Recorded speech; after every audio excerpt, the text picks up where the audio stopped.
So guys, before we get started, don't forget we do have that amazing discount code thanks to Tier 0 Games going on right now. And all you have to do is put in ZWGames5 to get 5% discount on your total order at tier0games.com. The links will be in the description below, so check those out for massive discounts on all your Hidden Summoner needs as well as all your other Yu-Gi-Oh needs. But let's get on with the profile. What's up YouTube, this is Joe from Zephyr Wargames, and I'm bringing to you guys my God Card Gouki deck. Now, I came up with this idea quite a long time ago, just on the basis that back when Nightmare Goblin was around, Gouki had like a 3-card combo that can get a Slifer the Sky Dragon at 6,000, 5,000 attack points, while still being able to do your combos as well, which was just absolutely ridiculous. But with Goblin out the picture, the combo I think is still there. You can still get Slifer at like high attack points, and you can still get him onto the field easily. And you can even summon like other cards like Ra. You can do my Ra DD Ra combo as well in here as well, which is very, very nice. So I put this deck together last night. I've been doing some test hands with it, and the good thing about this deck, you're either playing Gouki as a beatdown strategy as normal, or you're getting your resources out to get a God card on the field, which is very, very strong. So, with that said and done, I'm going to run through the profile and explain some card choices, explain some tech choices, and explain some other things that you can do with this deck, which is very, very exciting and very, very fun. So, that said and done, let's get into it. So I'm going to start off with the God part portion. So, I play 1 Slifer the Sky Dragon, 2 copies of the Winged Dragon of Ra, 2 copies of Sphere Mode, and 1 copy of Phoenix Mode. I don't play Obelisk in this deck. You can if you want to. The reason I had to take Obelisk out is because I had to make rooms for other combo and play starters. But there are cards in here that you can drop down to fit in a copy of Obelisk the Tormentor if you so want to. I just picked the ones that are, in my opinion, the best ones, which I believe is Slifer and Ra. Slifer is also my favourite, which is why he's in here, and he does combo very well with Goukis. Goukis have a very, very good way of keeping your hand advantage up and recurring resources into your hands from your deck. So, keeping a good hand size is something that Slifer really benefits of, obviously having his attack points. But Slifer is also a very, very good stall card, and a very, very good what is it? I can't remember. He's a very good control card due to his reduction ability. Ra is, in my opinion, the best God card now, just because these 2 cards here, most importantly, Sphere Mode. Sphere Mode now has multiple resources in this, uses in this deck. You can either use him as a Kaiju, as most people use him for, but you can also use him for my combo with the Phantom of Chaos that you've seen in my Ra DD deck profile back in the day, where you just dump the Sphere Mode and Phoenix Mode into graveyard with things like Beatrice and Foolish Burial, and then you can just copy the Sphere Mode with Phantom of Chaos, which then you can just tribute Phantom of Chaos to summon Ra from deck with 4k, and if Ra leaves the field,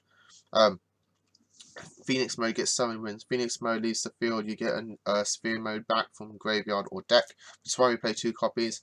You play 1 to copy of the Phantom of Chaos to banish it, and you have the second copy, so when Phoenix Mode leaves the field, you got the second copy. And then next turn, tribute that off, get the Ra, second Ra. When if he leaves the field, Phoenix Mode, Ra, Sphere Mode, so on and so forth. So you can do, if you also want to, you can just take out Slifer and put in a 3rd copy of Ra. And you can keep this as a Ra Gouki deck. The options are there for you to do, but yeah, this I don't play Obelisk just because I think those 2 are just better, and just help control the games better and just get you the games that you win.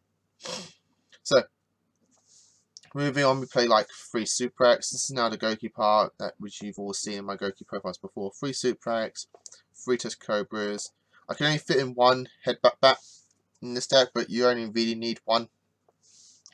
You just search it when you want to go into and use it. You just grab into your hand, put it in your hand at the start of your combos. That way you got one in your hand ready to go.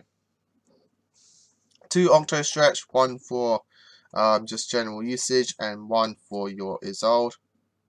For the high levels, I'm playing 2 Vice Scorpios, 1 Bear Hug, and to finish off the Gokis, 1 Moonsault.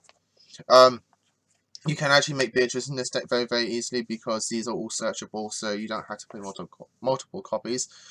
Bear Hug, you can just like revive and either summon that way, or you can just summon it off Super X. There's many ways to get the Bear Hug on the field, which is the same for Moonsault, but Moonsault has his own effect, which you can bounce a Gouki on your field to hand, and you can special summon this guy from your hand. So if you have a Bear Hug and another Gouki in grave and Moonsault in hand, just go rematch, summon Bear Hug and Gouki, bounce the other Gouki for Moonsault, overlay those 2 into Beatrice. And then you can start doing your Beatrice plays. Putting like your VAR pieces in the graveyard.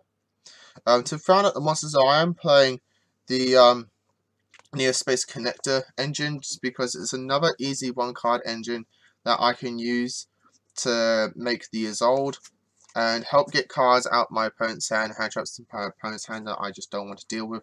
But also just being able to make the Isolde first, which then goes into Summon Sorceress, which then gets you a Gouki search, which is just very, very, very easy, nice card combo to do.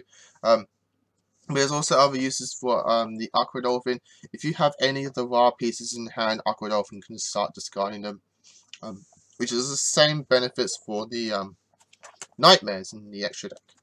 If you have any raw pieces in your hand that you just don't want to be using, the Nightmares and the Aqua Dolphins can just get rid of them.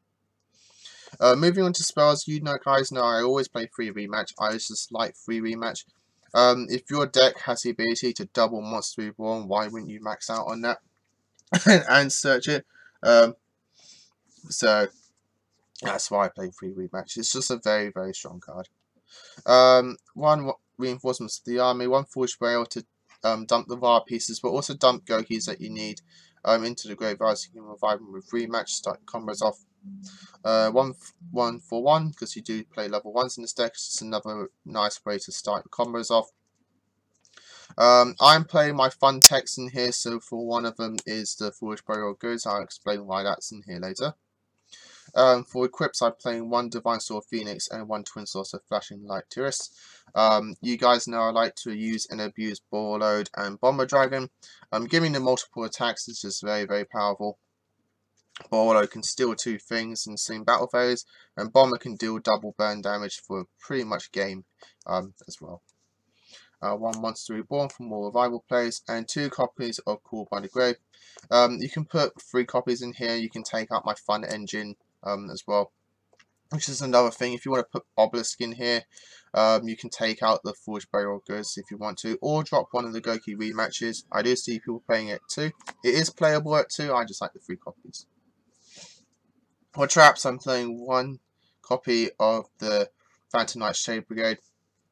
Just another warrior to summon off, and then 2 copies of Parallel Port Armor.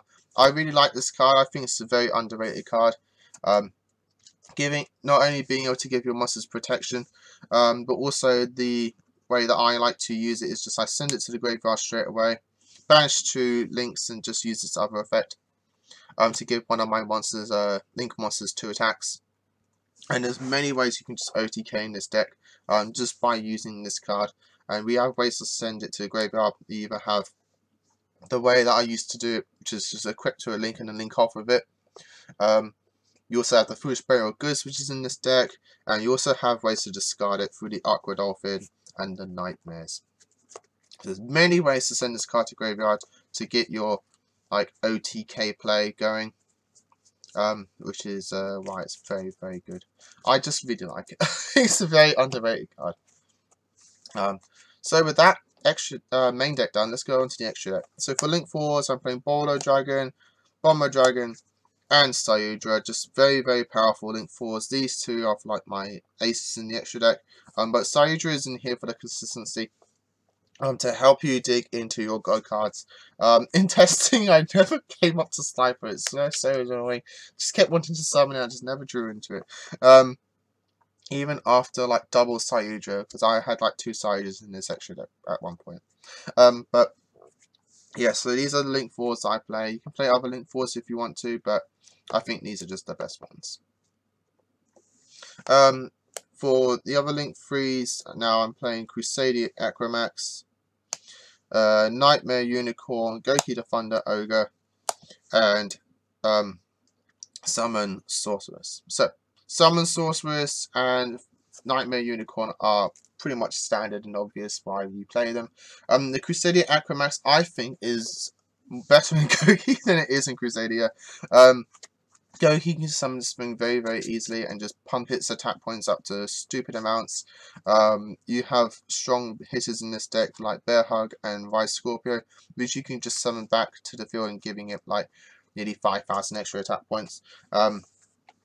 Which then you can just get him to stupidly high attack points, and then in the conjunction with Parallel Port Armor, you can just do some really big OTKs, giving that Crusadia, who's at like 6,000 attack, 2 attacks, which is just mad, which is just absolutely crazy. So that's why I like to play Crusadia Acromax in this deck, just give OTK potential to Gouki.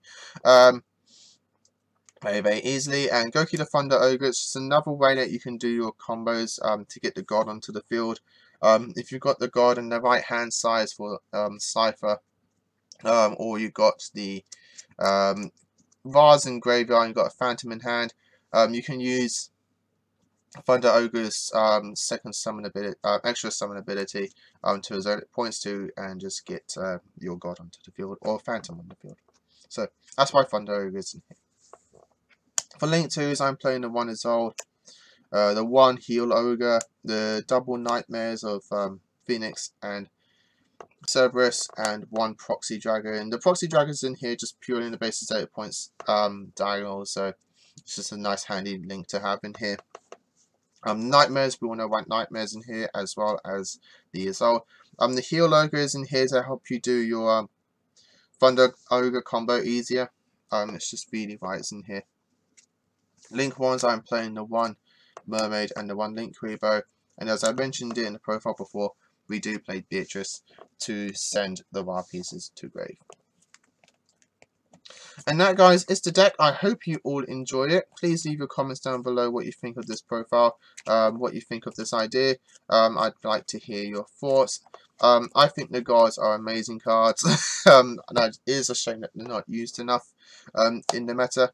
But I can also understand why they're not used enough in the meta. They are very hard to summon with arguably future little payoffs. I think, again, was the only one that is an exception to that, just because of its support cards. So, Konami, please give gods better support. Literally make them their own archetype deck. That would be really nice. I think like upgrades to Ra's Disciple, or just improvements to Ra's Disciple, start from that, which could be very good. You could do like the Disciple archetype that just search divines and summons divines easily. That would be great.